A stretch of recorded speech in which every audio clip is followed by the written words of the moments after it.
Hi, everybody. Good afternoon. I'm Carolina Quesada with the Nonprofit Partnership, welcoming you to this segment of Our Stories, Our Time. In this series, we interview nonprofit leaders to understand how organizations are navigating through the challenges of these current times. And it allows us a glimpse into the issues and situations facing local communities. By way of showcasing nonprofits, we are recounting the experience of organizations and taking stock of what is happening, making an effort to capture these stories coming from all types of organizations and from the leaders who are leading them, such as the leader we have here today. Now, before I introduce our guest, the Nonprofit Partnership wants to thank the Port of Long Beach for their generous support of our series. If you're watching us live on Facebook, please leave a question. Please say hello. Please interact with us in the comment box. We would love to hear from you as well. And with that, and without further ado, want to introduce the Executive Director of Pacific Asian Counseling Services, Mariko Kahn. Welcome. So glad to have Thank you. you. Thank you. We have been so looking forward to this interview. And of course, we look forward to all of our interviews. But when we knew that we had Pacific Asian counseling services lined up, we thought, wow, how timely. We definitely need to have this conversation. So, Mariko, for those individuals who don't know about the organization, Pacific Asian Counseling Services, can you tell us more about your organization? Sure. Well, we actually started in 1981 in response to Dr. Harry Catano's assessment that most of mainstream America thought that we were the model minority with no problems. We didn't have social service problems because we didn't use services. And so our birth was based on that myth. And so we worked for many years and finally got into the mental health arena. And we've been around since 1997 as a nonprofit. And we focus on providing mental health services, primarily funded through the Department of Mental Health. But we are, I think we've treated probably thousands of people over the years, both children and adults. We have a focus on Asian Pacific Islander immigrant and refugee populations. And we do a lot of other services like rental assistance, getting diapers, all the things that you need to do to really provide good whole person health for people. So that's us in a nutshell, mental health services. Thank you so much for that. And I think that we were chatting a little earlier about. I asked you a question about the clients that you're serving right now, and I know you shared with me that a good, I mean, really half. And I told you that I got this from the website, but about half of the individuals you're serving are considered youth, Yes, children, children. to youth and that range of ages, and that's pretty significant. I mean, that can you tell us more about the types of services that you're providing to a younger population? Well, it's interesting. The pandemic created a very different atmosphere because when we worked with our children, we don't use so much the word youth because that to us is a specific adolescent population that we didn't do a lot of work with. But we, of course, if we needed to, we did. But the pandemic created a situation where we couldn't go in the schools. And we really had to find very creative ways to work with children because of their attention span. And also, what we discovered is a lot more information about how they live, their home environment, that they may have a brother who's punching them in the shoulder or, interrupting the session. Mm-hmm. We're in Long Beach, San Fernando Valley, and what we call Westchester, LAX area, West LA area. Mm-hmm. And in all of them, we are in areas that are very rich with child agencies. So even though we're in a lot of schools, we're in 30 different schools total, Wow. probably more or less. But what we get a lot of referrals and need for are adult, because when you see a child, oftentimes the parents also need to be seen, right? Mm-hmm. And the way that therapy works, you don't usually have the same therapist for the child that you do for the parent. Kind of keep it separate. So because we do have funding for adults, we get a lot of referrals, especially in Long Beach. There are a lot of wonderful, very rich child agencies, and they know us, they trust us, and they're constantly calling us to help them with their with the parents, with the adults. Wow. And we exploring and maybe talking about that collaboration is something that we like to dive into, especially as we understand how the pandemic has impacted your organization, your services, the families you serve, the individuals you serve. But going back to a topic you already introduced, which is really the pandemic, the COVID-19 pandemic. Tell us, what happened when the pandemic broke out and how you were able to acclimate to the new reality. Yeah. Well, I think the same thing that you did. It's called panic. How the am I going to get through this?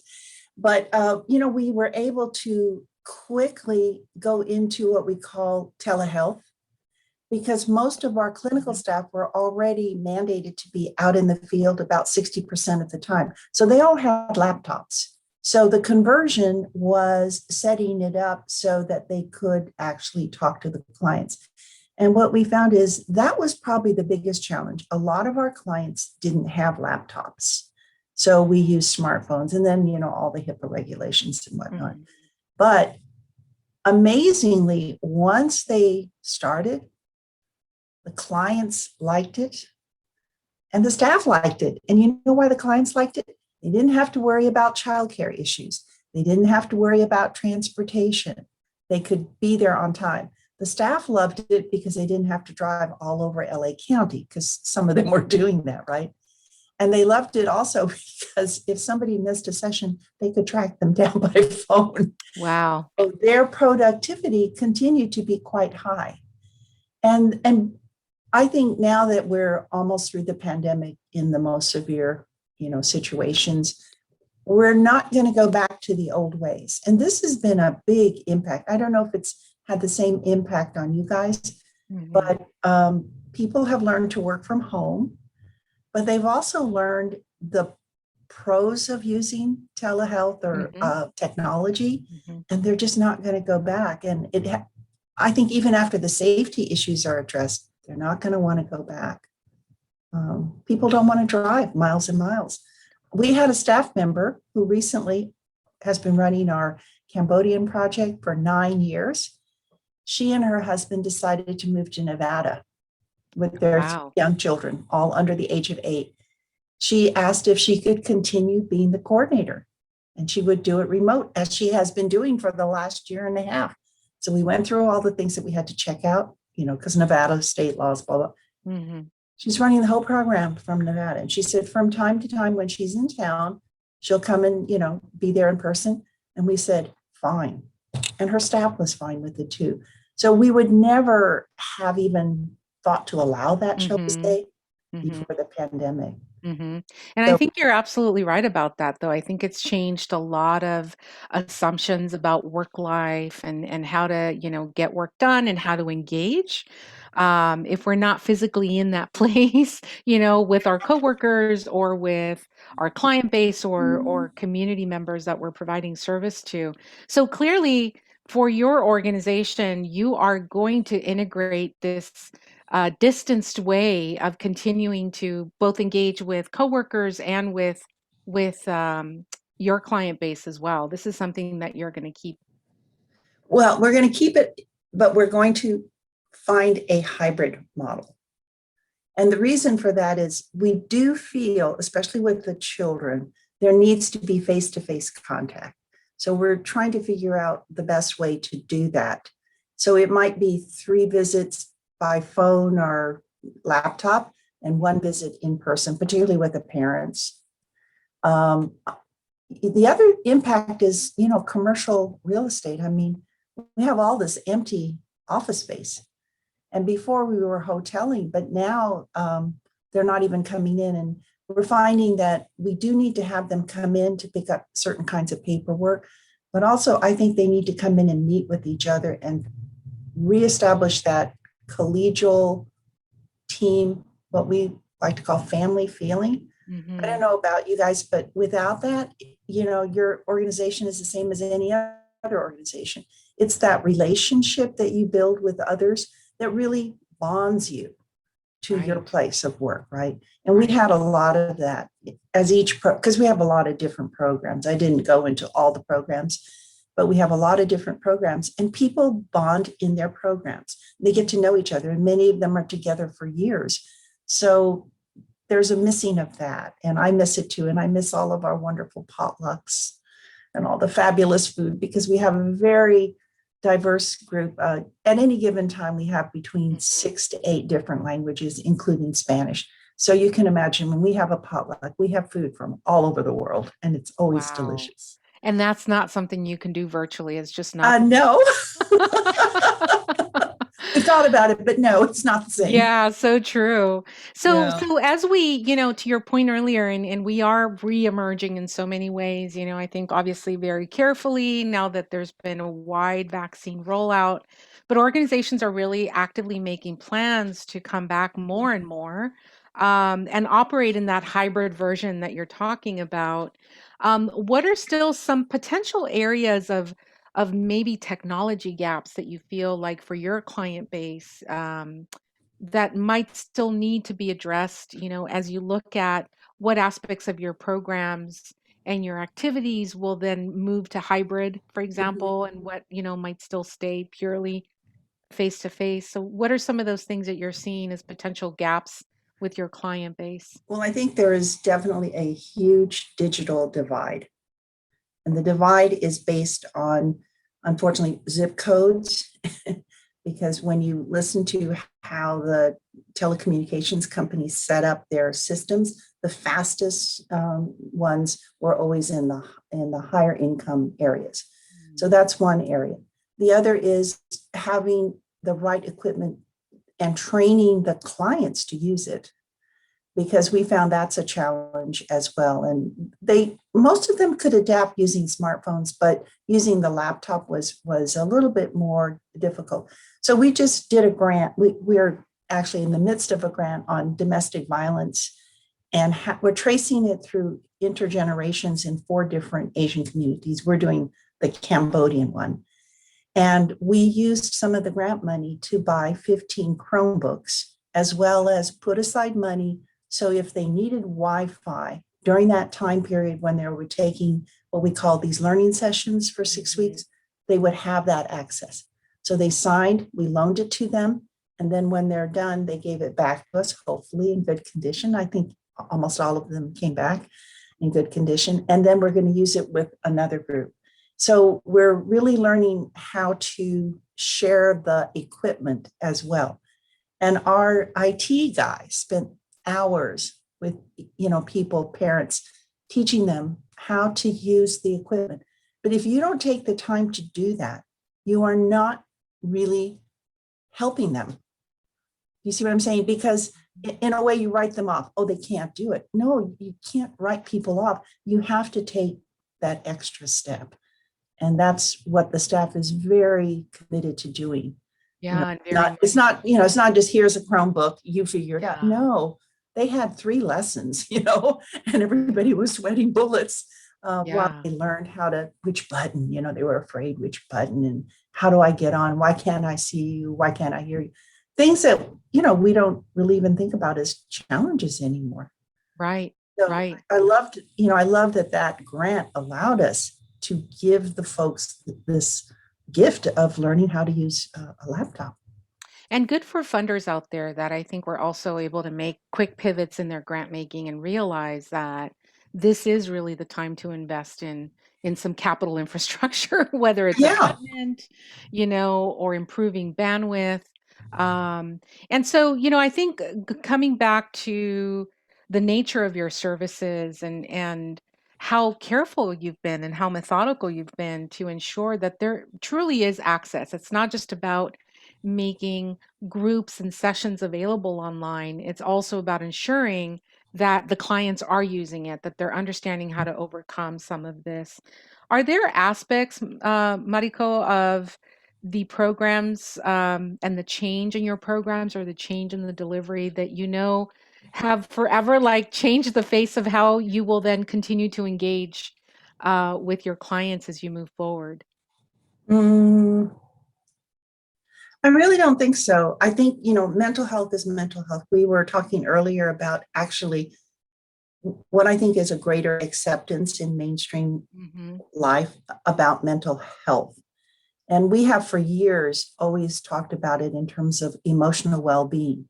Because when you say the word mental illness, people think you're crazy in every language that we've ever tried to translate it. So we keep talking about, well, we're not talking about you being sick. We're talking about how you're feeling. And Hmm. if you talk about how people feel, it's a little bit safer than labeling them. And I think one of the impacts of COVID, particularly for our Asian Pacific Islander population, has been the commingling of the anti Asian hate incidences Yeah. with the isolation and fear of COVID. And so we belong to a number of collaboratives dealing with that. We get asked to speak a lot about that. And when you consider that when we started the Stop AAPI website a year ago in March, we had 1 year later 3,800 reported Wow. incidences throughout the United States, mainly in New York and California. And then when the Atlanta shootings happened and Mhm. there was a lot more national press, do you know now there are over 6,800 incidences in just a few months because they made it okay to Yeah. report, Yeah. you know? And I don't know if you guys have that same impact, but we certainly feel it a lot. Our clients are afraid, Hmm. but you know what? Our staff are stressed out and afraid too. They're afraid for themselves, they're afraid for their families, right? Some of them are angry, some of them feel helpless. So there are lots of things that we're doing: bystander intervention trainings, Hmm. listening sessions so that they can share. I mean, if you don't take care of your staff, how can they take care of Yes. others, right? It's just Yeah. part of the circle. Yeah, So absolutely. I'm really looking forward to finding ways to take better care of our staff. Yes. And staff who are providing these kinds of services and these interventions, I mean, wow, there are again frontline workers. I mean, they're taking Frontline. the brunt of what is happening. And I mean, I think you really bring up such an interesting issue right now, so current to our times as well, which is all of the hate that's come out. Polarization.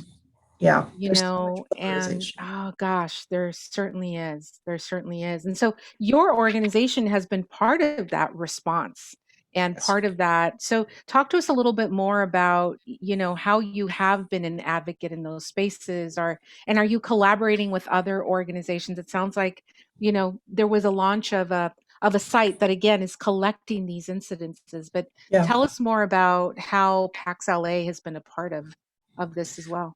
Well, we've been apart for decades, actually. There's a group called APCON, which is the Asian Pacific Islander uh, Policy and Planning. It's a mouthful. In fact, we're thinking of trying to change the name. Policy and Planning Council, and they were the ones who co-started that website. But in addition, we've been doing a lot of work together. So if one of us has a report of somebody who needs help or support, but it's in this language and we have that language, then we refer to each other. Mhm. Um, we've also been just, groups whenever we're asked to, like Long Beach Unified School District called us a few weeks ago, and they did a thing with over 95 students, high school age, and they created what they called a brave space. And many of them were Asian students, not all, and they then broke up into small groups. And, the students reported that they hadn't had a chance to talk to their peers or to really anyone about the feelings they had. Wow. And it was so helpful for them to realize they weren't alone. Mhm. And when you think about it, our parents doing? I think the parents are as in much conflict and stress as a child. They don't even know what to say. They don't want to hurt the child further, traumatize. But so, if you're Asian, you kind of go, deny it, just study. That's Mhm, that mhm, would be what my parents would say. But you can't sometimes. And what I really admire about the youth now is they're saying, no, that's not enough. I mhm. want to do something proactive. I want to take part in a march, I want to write letters, whatever I can. And I really encourage people to take the bystander intervention trainings. They're free, and I can send you the link. But what you Absolutely. learn are, what you should do to protect yourself, help the person who's being attacked. Mhm, And it, mhm. it just makes you feel like, okay, if I can't jump in, they don't want you to become violent yourself, but they want you to break the cycle of the, and I think it's really good training And this is because I so wouldn't really know how to do that. and Mariko, this is actually a great a bit of a pause in our conversation because for those who want to know more about the bystander intervention trainings, and I know that for anybody listening, this is going to pique a lot of curiosity Oh, because good.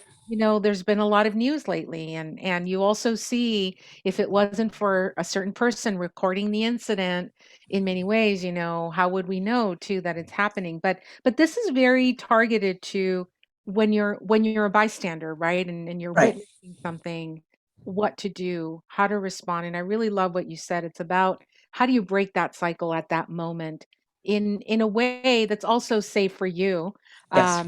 being in that space. So how can folks get in touch and learn more about this bystander intervention training? So it's put on by a group called Holla Back, HLLA, Holla Back, BACK, which I think I learned recently was a song title at some Ah, point. Well, Holla Back. okay. Anyway, I can send you, if I wish I'd thought of Perfect. it earlier, I can send you the link. Okay. Yeah, Perfect. they're just doing a whole series right now on LGBTQ, which I think is fantastic. It's not limited to APIs at all, although it really came out of that need. Yes. But let's face it, Hispanics, Mhm. anybody of color, is it's possible you might get attacked at some point. And Yeah. Yeah. And yeah, and again, you never know when you might be in a situation where you're witnessing this inadvertently, by surprise, something yeah, happens. it's So like it happens. yeah, absolutely. So what is a way or like maybe an email or maybe folks can get in touch with your Facebook page to also learn more about the good work that Pacific Asian Counseling Services is doing and maybe by way of this understand a little bit more your programs and maybe even ways that they can help and advocate for. Sure, just go to our website, www.pacsla.org. And we have Perfect. all our programs there. And I'm actually going to talk, you raised, I'm going to talk to my IT guy. We should post the Hollaback website on there as well Oh, that'd be great. as Yeah. a sort of public service because, they're getting grants and whatnot, and they're national.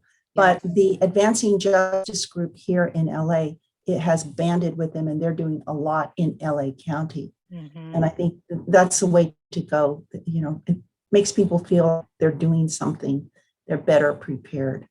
But Yes.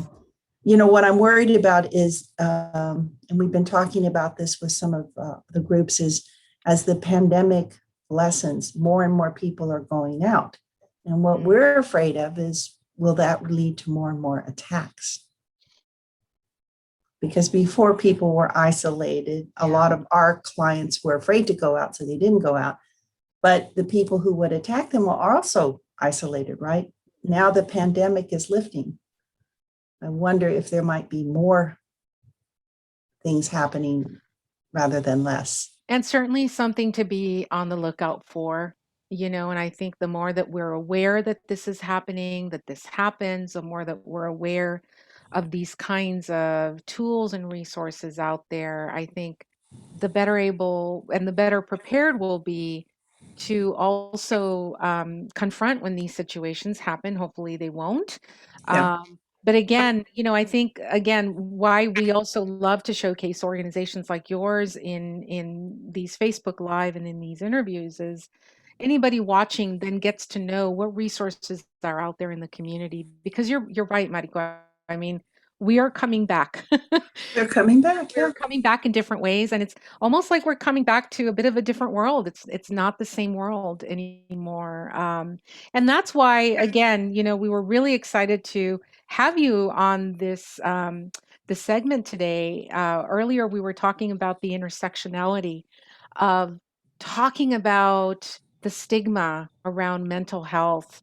I know you brought up a great point about, some celebrities that have really placed mental health on a spotlight right now, and there is an awareness. There's a growing awareness, and I think a real to address stigma behind mental health. So I know you made a wonderful observation earlier about a recent case that's been Oh, in the with news. Naomi. Yes, our wonderful tennis.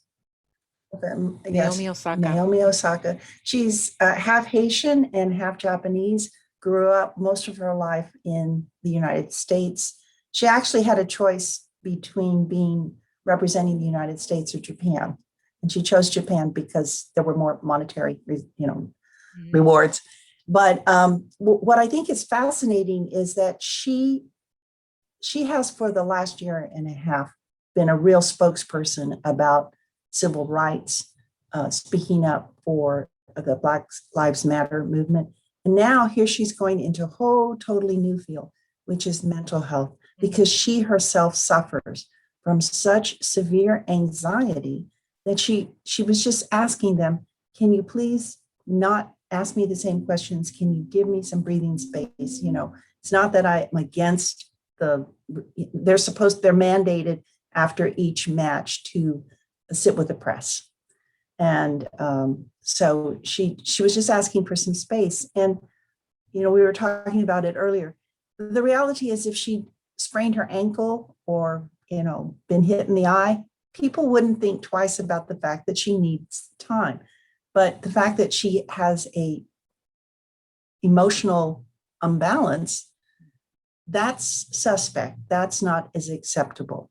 But I think as more and more celebrities start to speak about it, because I've noticed a lot of celebrities, especially the ones who are bipolar, they're speaking Mhm. up a lot more. Mm. But I think for many of us, it's more about depression, about anxiety. And those are the two symptoms actually that comes out of a lot of trauma. And I Yeah. think a lot of our folks live in communities, unfortunately, with a lot of trauma all the time. Mhm. It's Mhm. it doesn't end. It's day in, day out. You don't feel safe. And that has an impact on your mental health. And I think we're going to see kids as they come back to school with more of the symptoms of trauma.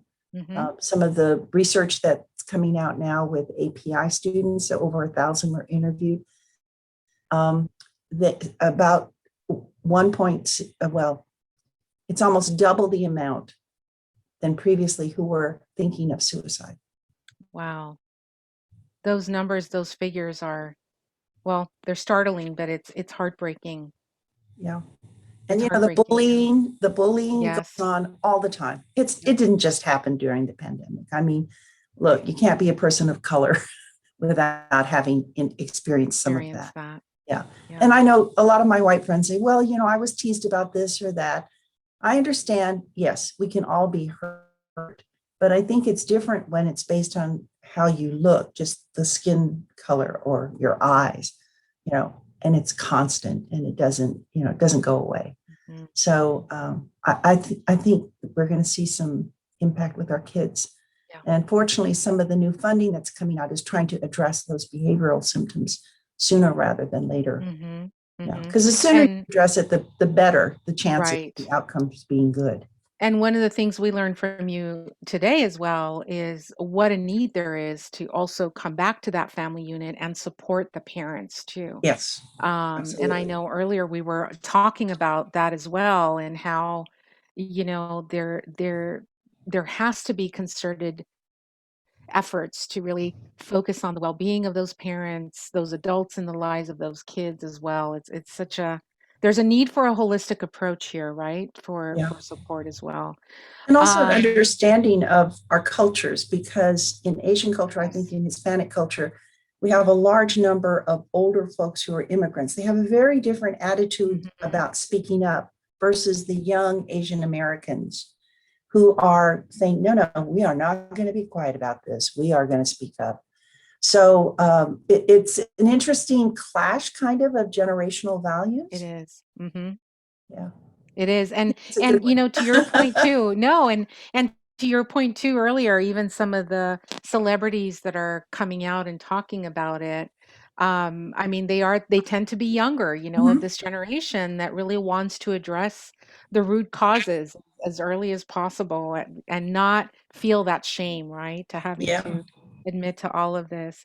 Well, Mariko, we have reached time. Oh my God, we have. I, We knew going into this yeah. was going to fly by. We both knew it. We're like, okay, 30 minutes is going to come and go so fast. So again, just want to repeat your website, and that's pacsla.org to Uh-huh. learn more about your services, what you're working on, more background about the organization. You have a Facebook page, so I know that we're going to share Yeah. that in our feed as well, Good. so that again anybody visiting you wanting to support your efforts can go directly to your website or to your webpage, to do that. And I hope you will. And, this has been great. I've really enjoyed it. Thank you so much for inviting me, No, absolutely, thank you so Caroline. much for taking the time and coming to share all that you did. And so again, thank you everybody. Please be on the lookout for more information from Pacific Asian Counseling Services, and do support as best as you can their wonderful work. And again, Mariko, thank you so much. And we Thank will you. see everybody next time. All right. Bye.